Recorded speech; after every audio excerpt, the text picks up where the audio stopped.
பல்வேறு மாவட்டங்களில் நடைபெற்ற நிகழ்வுகளை களத்தில் மதிமுகம் பகுதியில் பார்க்கலாம்.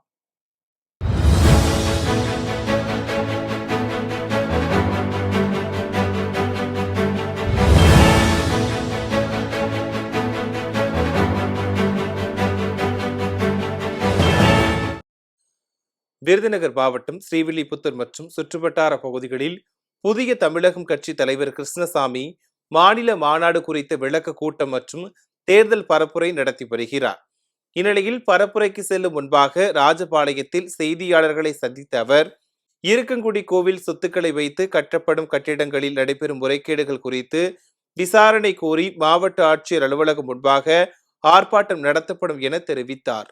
அந்த கட்டிடங்கள் எல்லாம் அது வரக்கூடிய ஆன்மீக பெரியவர்களுக்கு, ஆன்மீகத்தை பற்றுக்கொண்டவர்களுக்கு எந்த விதத்திலும் உபயோகமாக இருக்க போவதில்லை என்று சொல்லப்படுகிறது. எனவே ஒட்டுமொத்தத்தில் இருக்கன்குடி மாரியம்மன் கோவிலினுடைய எல்லையை வேறு கிராமத்துக்கு மாற்றியதை உடனடியாக இருக்கன்குடி ஊராட்சிக்கே அதை மீண்டும் மாற்றியமைத்து உத்தரவு பிறப்பிக்க வேண்டும். அதே போல அரங்காவலர் குழுவில் அனைத்து சமுதாயத்தை சார்ந்தவர்களும் தகுதி வாய்ந்தவர்கள், சரியானவர்கள், எந்த விதமான ஊழல் குற்றச்சாட்டுக்கும் ஆளாதவர்கள், ஆன்மீக பற்று கொண்டோர் அவர்கள் எல்லாரும் அது கலந்து எல்லா சமுதாயத்தில் இருந்திட வேண்டும்.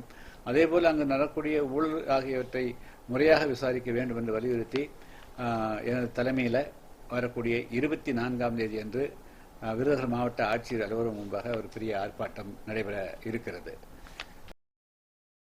செங்கல்பட்டு மாவட்டம் தாம்பரம் ரயில்வே இஎம்யூ மற்றும் எஸ்ஆர்எம்யூ கிளையின் சார்பாக 50 வயது நிறைவடைந்த அல்லது 30 ஆண்டுகள் பணியாற்றியவர்களை கட்டாய ஓய்வில் அனுப்பும் சட்டத்தை வாபஸ் பெற வலியுறுத்தியும் ஒன்றிய அரசை கண்டித்தும் ஆர்ப்பாட்டம் நடைபெற்றது. புதுக்கோட்டை மாநகராட்சி முழுவதும் தூய்மை நகரத்திற்கான மக்கள் இயக்கம் சார்பாக தூய்மை பணியில் ஈடுபட்டனர்.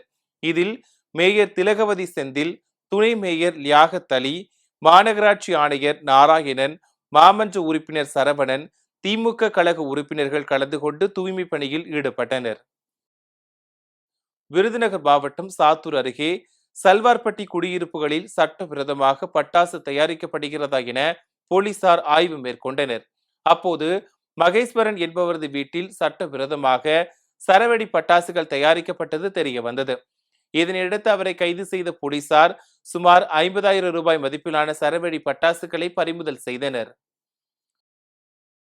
ராணிப்பேட்டை மாவட்டம் சோளிங்கர் பேருந்து நிலையத்தில் நகர காங்கிரஸ் கட்சி சார்பில் வாக்கு திரட்டிற்கு எதிராக கையெழுத்து இயக்கம் நடைபெற்றது. இதனை சோளிங்கர் சட்டமன்ற உறுப்பினர் முனிரத்தினம் கலந்து கொண்டு தொடங்கி வைத்தார். தொடர்ந்து பேசிய அவர், தேர்தல் அட்டவணையில் முறைகேடு, போலி முகவரிகள், போலி வாக்காளர்கள், வாக்கு திருட்டு மூலம் பாஜக வென்றதாக குற்றம் சாட்டினார். திருப்பூர் மாவட்டம் தாராபுரத்தில் முற்போக்கு எழுத்தாளர்கள் சங்கத்தின் சார்பில் புத்தக திருவிழா நடைபெற்றது. இந்த புத்தக திருவிழா 19 முதல் 28ஆம் தேதி வரை நடைபெற உள்ளது. இந்த புத்தக திருவிழாவில் 23 அரங்குகளில் ஆயிரக்கணக்கான பல்துறை நூல்கள் விற்பனைக்கு வைக்கப்பட்டுள்ளன. அனைத்து நூல்களுக்கும் 10% தள்ளுபடி வழங்கப்படுகிறது. இதில் அமைச்சர்கள் மு.பே. சாமிநாதன், கைல்விழி செல்வராஜ் ஆகியோர் கலந்து கொண்டு முதல் விற்பனையை தொடங்கி வைத்தனர். செங்கல்பட்டு மாவட்டம் மதுராந்தகம் அருகே திருவளர்ச்சேரி பகுதியைச் சேர்ந்த பாலாஜி என்பவர் அப்பகுதியில் உள்ள தேநீர் கடையில் பணம் கேட்டு மிரட்டியுள்ளார். அப்போது தேநீர் கடை உரிமையாளர் பெண் என்றும் பார்க்காமல் அவரை தகாத வார்த்தைகளால் பேசிவிட்டு போதையில் கடைகளை அடித்து உடைத்துள்ளார். தற்போது இதுகுறித்த சிசிடிவி காட்சிகள் வெளியாகி பரபரப்பை ஏற்படுத்தியுள்ளது. செங்கல்பட்டு மாவட்டம் குரோம்பேட்டை எம்ஐடி மேம்பாலம் அருகே ஜிஎஸ்டி சாலையில் செயல்பட்டு வந்த மசாஜ் சென்டரில் வெளி மாநில மற்றும் தமிழகத்தைச் சேர்ந்த பெண்களை வைத்து விபச்சாரம் நடைபெறுவதாக தகவல் கிடைத்தது. அதன் பேரில் தனிப்படை போலீசார் அங்கிருந்த 7 இளம் பெண்களை மீட்டு காப்பகத்திற்கு அனுப்பி வைத்தனர். மேலும் மசாஜ் சென்டர் நடத்தி வந்த கணேஷ்குமார் மற்றும் அங்கு வேலை பார்த்த ஜெபின் ஆகிய இருவரை கைது செய்து சிறையில் அடைத்தனர். திருப்பத்தூர் மாவட்டம் வெள்ளாளனூர் கிராமத்தைச் சேர்ந்த தம்பதியினர் திருக்குமரன், அறிவழகி கணவன் மனைவி இருவருக்கும் இடையே அடிக்கடி தகராறு ஏற்பட்டு வரும் நிலையில் மனைவியை கழுத்தை நெரித்து கொலை செய்துவிட்டு தூக்கிட்டு தற்கொலை செய்து கொண்டதாக திருக்குமரன் நாடகமாடியுள்ளார். இச்சம்பவம் அந்த பகுதியில் பரபரப்பை ஏற்படுத்தியுள்ளது. வேலூர் மற்றும் சுற்றுப்புற பகுதிகளில் பெய்த மழை காரணமாக கிரீன் சர்க்கிள் பகுதியில் உள்ள சாலையில் மழைநீர் குளம் போல் தேங்கியது. இதனால் வாகன ஓட்டிகள் கடும் அவதியடைந்தனர். இந்நிலையில் சாலையில் தண்ணீர் தேங்காதவாறு சாலையோரம் உள்ள கழிவுநீர் கால்வாய்களை தூர்வார வேண்டும் என கோரிக்கை விடுத்துள்ளனர். விருதுநகர் மாவட்டம் ராஜபாளையத்திலிருந்து முரம்பு நோக்கி சென்று கொண்டிருந்த பேருந்தில் பயணம் செய்த 2 பெண்களிடம் மணிவரிசை மர்ம கும்பல் திருடிச் சென்ற வழக்கில் நெல்லை மாவட்டத்தைச் சேர்ந்த கௌரி, நந்தினி, படையப்பா ஆகிய மூவரை போலீசார் கைது செய்தனர். மேலும் இந்த வழக்கில் தலைமறைவாக இருந்த இசக்கி மற்றும் அவரது மகன் காளிமுத்து ஆகிய இருவரையும் போலீசார் கைது செய்தனர்.